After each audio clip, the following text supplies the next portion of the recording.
Hola hermanos y amigos, gracias por estar allá compartiendo con nosotros acá la palabra de Dios. Les propongo que leamos y que fijemos nuestra atención en un párrafo de la palabra de Dios que está en la segunda carta del apóstol Pablo a los Corintios, en el capítulo 3. De ese capítulo vamos a leer juntos los primeros 9 versículos.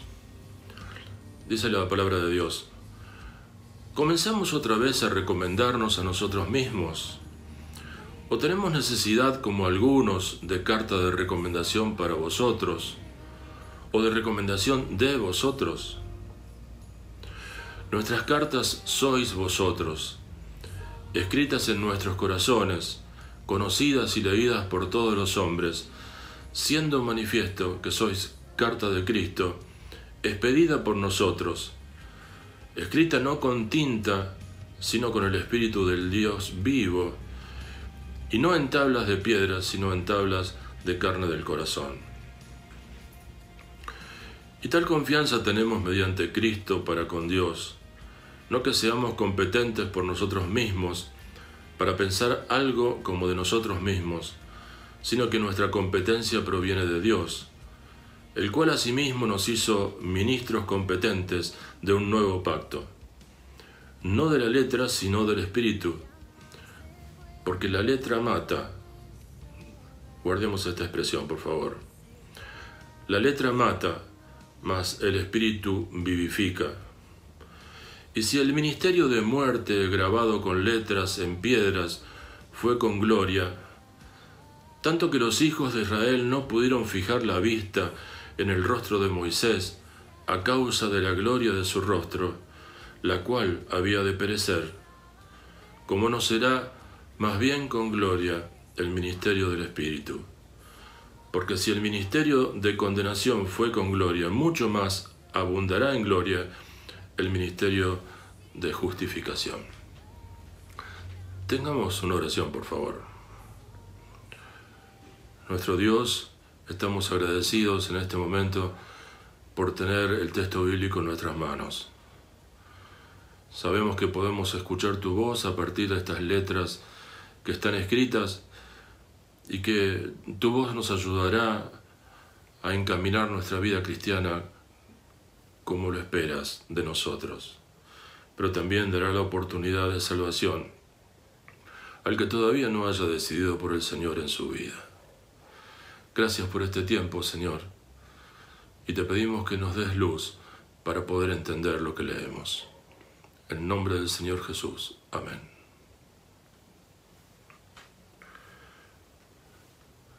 Seguramente ustedes advirtieron que este párrafo es un alegato del apóstol Pablo.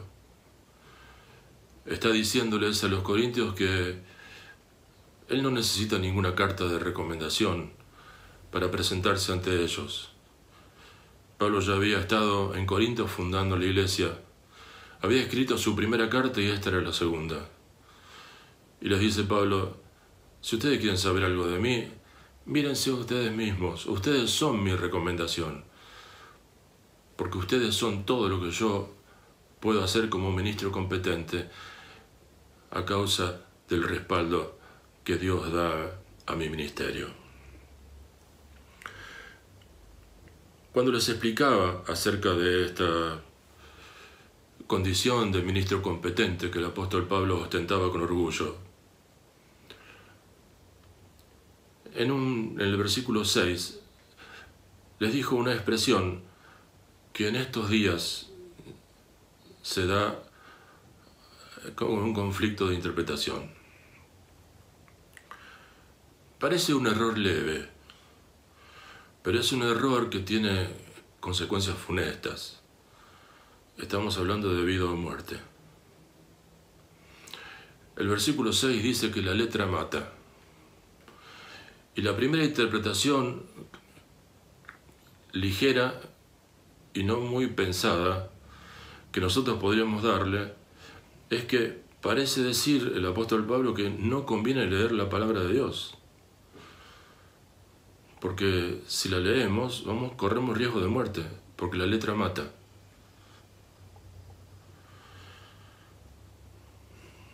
Miren, cuando el apóstol Pablo está escribiendo esto, está desarrollando una idea que se vuelca en todos los versículos de ese capítulo.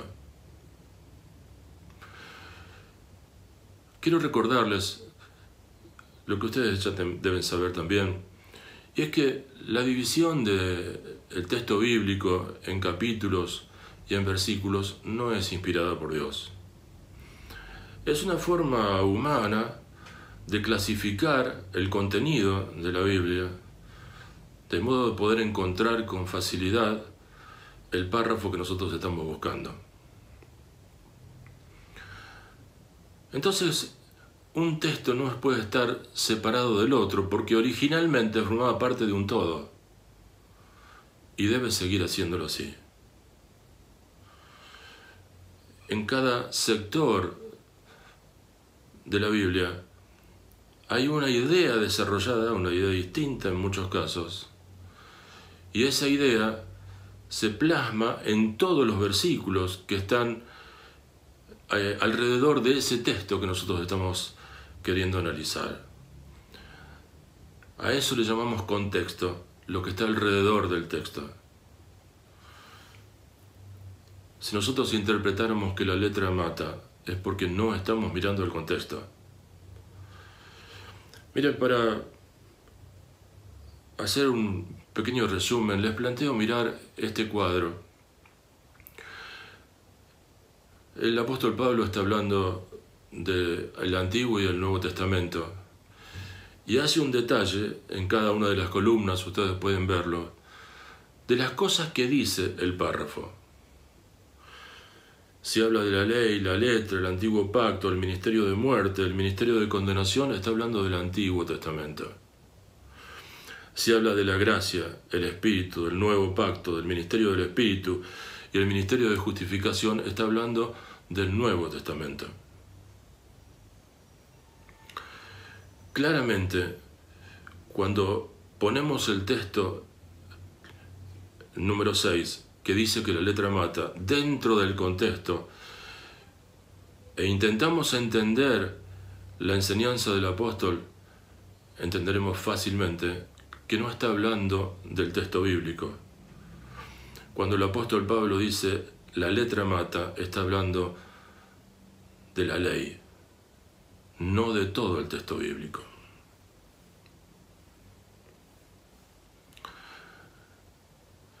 La letra mata es una sentencia que lleva a distintas interpretaciones y que hace muy, muy mal al pueblo de Dios.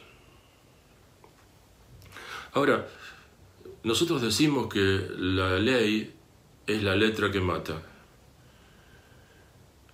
pero el pueblo de Israel vivió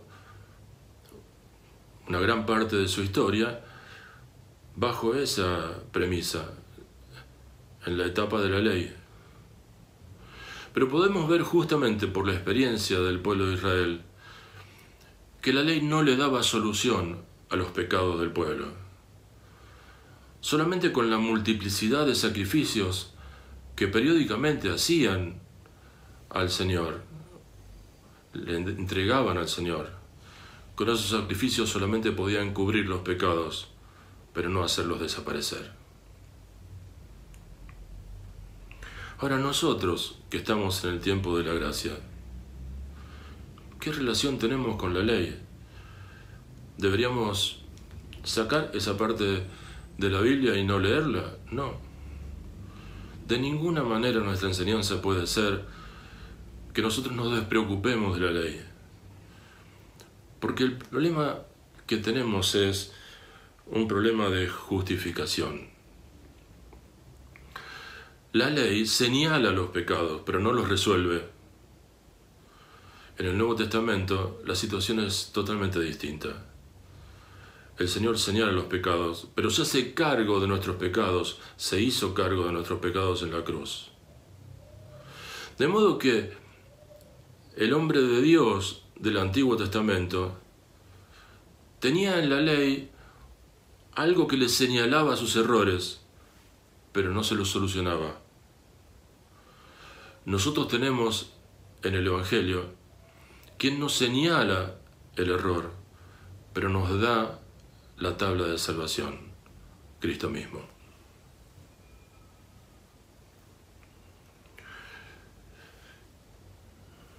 Dice Romanos capítulo 7 y versículo 6: pero ahora estamos libres de la ley, por haber muerto para aquella en que estábamos sujetos, de modo que sirvamos bajo el régimen nuevo del Espíritu y no bajo el régimen viejo de la letra.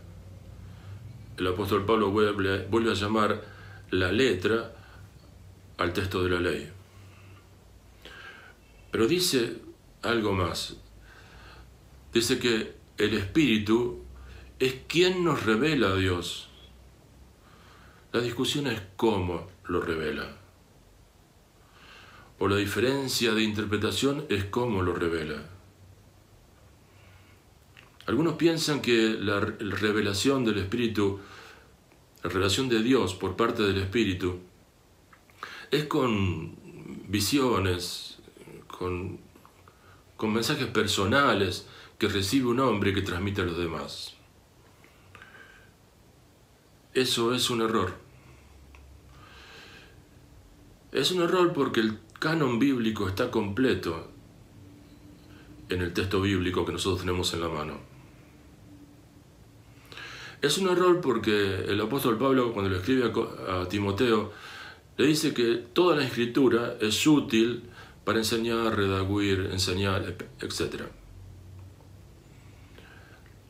Útil y suficiente. De modo que todo lo que nosotros debemos saber de Dios está en la Biblia. Y esa es la forma en que se manifiesta el Espíritu de Dios con nosotros.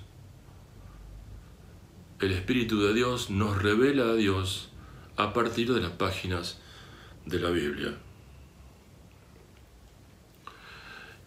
No hay un divorcio entre la intelectualidad del estudio bíblico y la espiritualidad de sentir al Espíritu de Dios actuando en nuestra vida.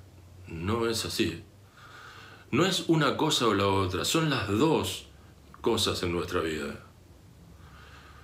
La actividad de cada uno de ellos para nosotros es complementaria. El Espíritu nos revela a Dios a partir de la palabra de Dios y del conocimiento que nosotros tengamos de esa palabra de Dios. Estudiar la Biblia es un mandato del Señor. Un mandato que los cristianos de la iglesia primitiva habían entendido perfectamente. Miren, Hechos 17:11 dice: y estos eran más nobles que los que estaban en Tesalónica, pues recibieron la palabra con toda solicitud, escudriñando cada día las Escrituras, para ver si estas cosas eran así. Los sitúo en el párrafo. El apóstol Pablo había estado en Tesalónica, en la sinagoga de Tesalónica, y habló con los judíos. Usaba esa metodología. Cuando iba a una ciudad, primero iba a la sinagoga, donde había un atisbo de fe, para ver qué resultado tenía, y tenía resultados.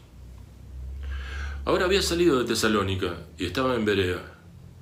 Otra vez va a la sinagoga y dice: estos de Berea son más nobles que los de Tesalónica, porque no solo escucharon de la palabra de Dios, sino que escudriñando cada día las Escrituras para ver si estas cosas eran así. La expresión escudriñando cada día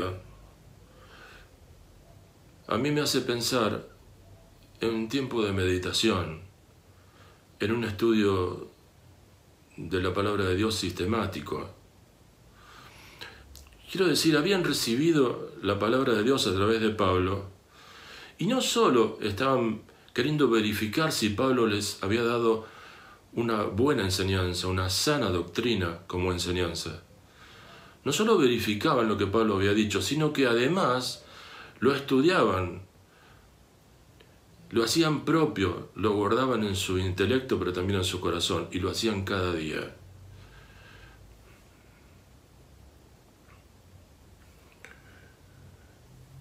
estos cristianos dice que se preocupaban por el estudio de la palabra de Dios.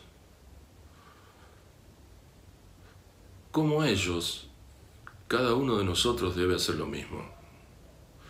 Ellos estaban siguiendo el consejo del Señor. Seguramente Pablo les había dicho que tomaran las escrituras disponibles hasta ese tiempo y que estudiaran la palabra de Dios a partir de ese texto que tenían a su disposición.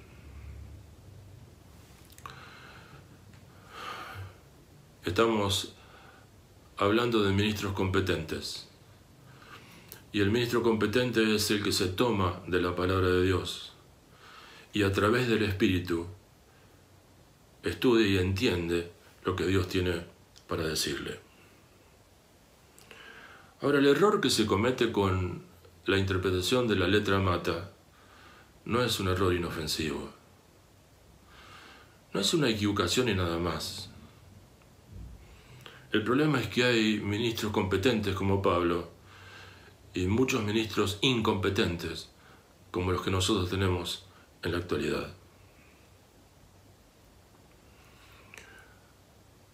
Hay muchos ministros incompetentes que enseñan que la visión, la transmisión del mensaje del cielo directamente a su corazón, que lo que ellos recibieron de Dios tiene el valor de la palabra escrita de Dios. Eso no es un error sin intención, es un error intencionado.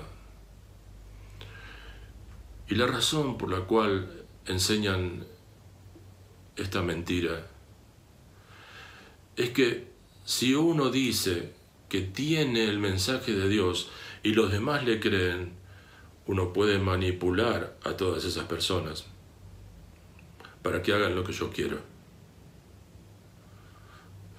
Si yo digo que yo soy el que tiene la verdad de Dios, todos los demás que creen que eso es así, a los cuales convenzo de que eso es así, estarán esperando que yo abra la boca para saber qué dice Dios, qué quiere Dios de cada uno de nosotros. Cuando uno se comporta de esa manera, está menospreciando el valor de la palabra de Dios.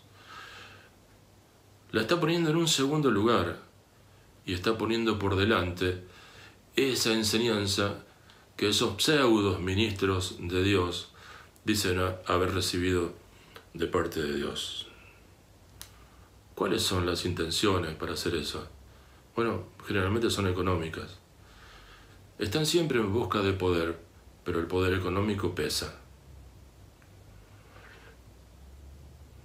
Nosotros conocemos muchos ejemplos, no voy a decir ningún nombre propio para no ofender a nadie, pero nosotros conocemos congregaciones que se manejan de esa manera, con la palabra santa, entre comillas, de un pastor que siempre tiene la palabra justa que trae del cielo. ¿Cómo hacen para convencer a la gente de que eso es así? Bueno, una de las formas es adjudicarse un título, a veces rimbombante, un título que les haga pensar a los que escuchan que efectivamente tiene una comunicación directa con Dios. Se hacen llamar apóstoles, se hacen llamar profetas o ungidos de Dios. Y la gente va llevada por mal camino, equivocada, a veces inocentemente, van detrás de estas personas. Y la Biblia dice que si un ciego guía a otro ciego, los dos se caen al hoyo. Por eso digo que estamos hablando de vida o muerte. Porque en nombre de esas ambiciones, muchas veces económicas, financieras, en nombre de eso, se predican evangelios light, evangelios edulcorados, evangelios que tienen falsa doctrina. Y ellos, con esa predicación, van captando la atención de sus fieles y los llevan por el camino del matadero. Están solo interesados en su ofrenda, en lo que les puedan dar. En 2 Pedro capítulo 2, el Señor, advirtiendo sobre estas cosas, dice que habría algunos profetas que los tomarán como mercadería. Dice que nosotros somos para ellos como mercadería. Es fácil entender, ¿no? Cuando uno tiene un comercio, tiene una mercadería para vender. Y la fuente de sus ingresos es esa mercadería, ese bien que tiene para vender. Nosotros somos, o nos toman como mercadería, porque están llevando a las personas a un lugar en el que se encuentran con la exigencia de una ofrenda a veces muy alta. Y esa es la fuente de sus ingresos y el propósito de ese mecanismo de seducción. Hay algunos pastores que les dicen a las personas que no hace falta estudiar mucho la palabra de Dios. No solo porque la letra mata, sino porque uno tiene que dejarse guiar por el Espíritu. Y que la persona que estudia la palabra de Dios tiene solamente un conocimiento intelectual de Dios. El que se deja guiar por el Espíritu, ese es el verdadero cristiano. No nos dejemos llevar por esas enseñanzas equivocadas. Estudiemos la palabra de Dios como corresponde. Démosle a Dios el lugar que merece en nuestro tiempo, en nuestra casa, en nuestro interés. Pablo le dijo a Timoteo en 2 Timoteo 2:15: procura con diligencia presentarte a Dios aprobado, como obrero que no tiene de qué avergonzarse, que usa bien la palabra de verdad. Usar bien la palabra de verdad es una prioridad en la vida de todo ministro, pero también en la de todo creyente. La única forma de poder usar bien la palabra de verdad es haberla estudiado. Es saber qué dice la palabra de Dios, pero saber qué dice con un análisis agudo, certero, concienzudo. Saber qué dice Dios es muy importante, mucho más cuando estamos para enseñar la palabra de Dios. Pero aunque no fuéramos enseñadores, tenemos la responsabilidad de nuestro testimonio y de predicar el Evangelio. Y la predicación del Evangelio que nosotros hagamos tiene que ser bien fundamentada. Tenemos que conocer la palabra de Dios para poder explicarla bien, para poder transmitirla como corresponde. Quisiera dejarlos con una última reflexión. La palabra de Dios nos ayuda a mantener una relación honesta con Él. Una relación que evite el pecado, que nos mantenga cerca de Él en santidad. Dice el Salmo 119:11: en mi corazón he guardado tus dichos para no pecar contra ti. La forma de mantenerse limpio frente a Dios, de acuerdo al salmista, es guardar la palabra de Dios en nuestro corazón y en nuestra mente. Miren, quiero que tomen esto como un acto de desagravio para la palabra de Dios. Una palabra tan maltratada, tan menospreciada, tan devaluada a veces en nuestra época, merece de nosotros todo el respeto. Es la palabra de Dios, es nuestra guía y es el fundamento de nuestra fe. A partir de ella, nosotros sabemos quién es Dios y qué quiere de cada uno de nosotros. Consideremos la palabra de Dios, estudiemos la palabra de Dios, pero hagámoslo con la guía del Espíritu, de modo que la enseñanza que nosotros recibamos de parte de Dios sea la correcta y no la que pululan alrededor nuestro, enseñando banalidades y usando el ministerio del Evangelio para conseguir dinero. He visto estos últimos días que hay reuniones o conferencias que se organizan con cantantes cristianos que cobran un cachê para cantar en las conferencias. No podemos hacer negocio, no es para hacer negocio. La salvación es por gracia, eso quiere decir que es gratis, y gratis debe ser entregada por nosotros. No podemos hacer negocios con las cosas de Dios. No nos encomendó esa tarea de esa forma el Señor. Estudiemos la Biblia y guardémosla en el corazón, para nosotros y para los que están alrededor nuestro. Como acostumbro, les voy a hacer escuchar una canción. Es un himno que tenemos en nuestros himnarios, con la letra un poco diferida porque hay versiones en cada una de las traducciones, pero van a disfrutar de este tema que se llama Santa Biblia. Que Dios los bendiga mucho y nos encontraremos en otro momento como este, si Dios quiere.